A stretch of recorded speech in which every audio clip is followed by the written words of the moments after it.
Hello and welcome to Geek and Seek. My name is Steven and this is my deck tech for my deck called Deez Nutz that I played on the Bloomberg episode number 36. This is a Squirrel tribal deck that I have already made. Originally the commander for it was Chatterfang Squirrel General, which is a legendary Squirrel Warrior, power and toughness 3/3. It has Forest Walk. If one or more tokens would be created under your control, those tokens plus that many creature tokens are created instead, and I can pay a black mana to sacrifice X squirrels. Target creature gains plus X minus X until end of turn. There's just a lot of token synergy in with the Golgari colors, and just trying to create as many tokens as I can, specifically squirrel tokens. But I went ahead and I switched out the commander with one of the new ones, Hazel of the Rootbloom. It is a squirrel druid, power and toughness 3/5. You can tap Hazel and pay 2 life to tap X untapped tokens you control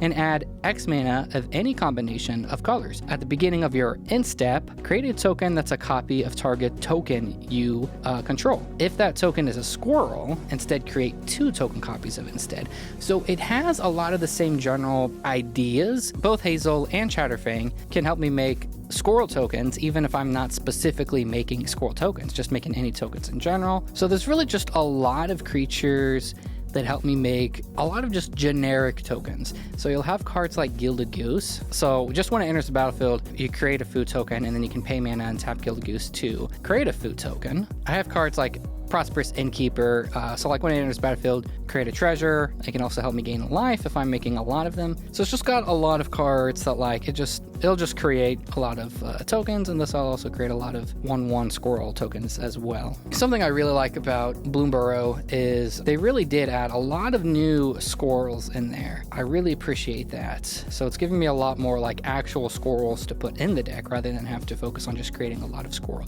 tokens. So the main way to win with this deck is I do have a pretty simple combo involving Ivy Lane Denizen and Scurry Oak. Whenever another green creature enters the battlefield under your control, put a +1/+1 counter on target creature. Then I would cast Scurry Oak for 2 and a green. It's a 1/2 Tree Folk with Evolve, and whenever one or more +1/+1 counters are put on Scurry Oak, you may create a 1/1 green squirrel creature token. With Ivy Lane Denizen already on the battlefield, you then cast Scurry Oak. You can use Ivy Lane Denizen's ability to put 1/1 counter on Scurry Oak, which will create you a 1/1 green squirrel creature token, which will let you put another 1/1 counter on a creature with Ivy Lane Denizen, and it just continues forever until you choose to put a 1/1 counter on a creature other than Scurry Oak. And that way you create essentially infinite squirrels, or however many you want to make. Now, if you do the combo, you would not outright win the game unless you have some of the other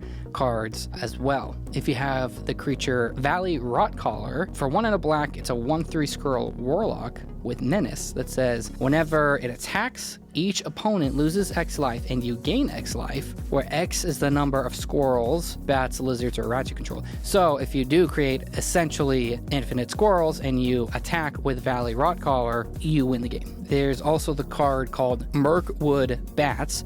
So for 3 and a black, it is a 2/3 bat creature with flying that says whenever you create or sacrifice a token, each opponent loses 1 life. So you do that with Mirkwood Bats already on the battlefield. You create 1,000,000 tokens, each opponent loses 1,000,000 life. I also have Bolas's Citadel in the deck. It's a legendary artifact for 3 and 3 black. You may look at the top card of your library anytime. You may play the top card of your library. If you cast a spell this way, pay life equal to its converted mana cost rather than pay its mana cost. And then you can tap it to sacrifice 10 non-land permanents and each opponent loses 10 life. Well, so first of all, Bolas's Citadel will help me kind of dig through the deck a little bit quicker.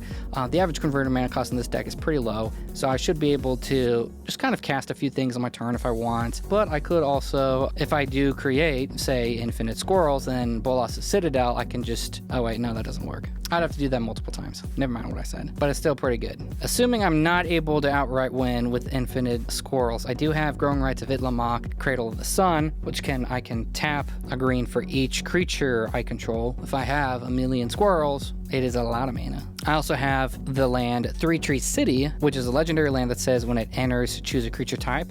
You're going to be choosing squirrels in this situation. Tap for a colorless, you can pay 2 and tap it to choose a color and add an amount of mana of that color equal to the number of creatures you control of the chosen type. I also have in the deck a Swamp Yard, which I can tap it to regenerate a squirrel if need be. So just get a little bit of that protection in there. There's also just a lot of just really good synergetic cards like Parallel Lives and Doubling Seasoning, which will just double the number of tokens that I create. This is another card that I really like in the deck, Swamp Yard Massacre. For 3 and 2 black, it's a sorcery. This is one of the new cards, by the way. Create 2 1/1 green squirrel creature tokens. Then each creature that isn't an insect, rat, spider, or squirrel gets -1/-1 until end of turn for each creature you control that's an insect, rat, spider, or squirrel. You're gonna wipe out every creature on the battlefield that's not one of these creature types. The card Second Harvest is another way of just multiplying the current board state. For each creature you control, create a token that's a copy of that permanent. So you're just creating even more tokens. I got cards like Regrowth and Eternal Witness in case, say, any of my combo pieces get in my graveyard, I'm able to get those back. There's the card Chatterstorm. It's just for 1 and a green. It's a sorcery that says you create a 1/1 green squirrel creature token, Storm. If you've cast a bunch of spells this turn and then you cast Chatterstorm, you're going to create a lot of squirrels, especially if you have Parallel Lives and or Doubling Seasoning already on the battlefield. You're going to be creating a lot of squirrels for only 2 mana. A couple cards that, like, of course you'd put it in this color combo, like Heroic Intervention. Like, that's just a great protection spell. One card specifically that is good would be Azuri's Predation, which is kind of like a board wipe, but because I'm already creating these beast creature tokens, depending on what else I have in the battlefield, I could also create that many 1/1 green squirrel creature tokens, and then all the 4/4 beast will fight the creatures that I don't control, which, I mean, a 4/4 creature is pretty good, and so it'll deal with a decent amount on the board. And then I have Skull Clamp in the deck, which is crazy. If you have a 1/1 squirrel, you use Skull Clamp, I mean, for 1 mana, you're going to be drawing a lot of cards. That is another just great card to have in the deck. Just a lot of card draw right there. I have a lot of cards in the deck. For example, cards like Blood Artist or Zulaport Cutthroat that says, like, whenever a creature I control dies, like, each opponent will lose life. And then I also have Dictate of Erebos, so whenever a creature I control dies, each opponent sacrifices a creature. I've got some stuff like that, hopefully to keep people from wanting to, kill my creatures. There are consequences in Magic. This is the first one of these I've done, so I'm not super organized, and I apologize for that. I'm trying my hardest here. But that's pretty much it. That's Deez Nutz. It's a relatively straightforward deck. I just try to create as many tokens as I can, and thus will also create squirrels. So if you want to see the squirrel deck Deez Nutz in action, go ahead and check out the Bloomburrow episode of Upkeep, which is episode number 36. If you have not watched that yet, I definitely recommend it. It's a great game. Definitely check it out. That is it for me. Thanks, and have a great day, and like the video and other YouTube stuff. Okay, bye.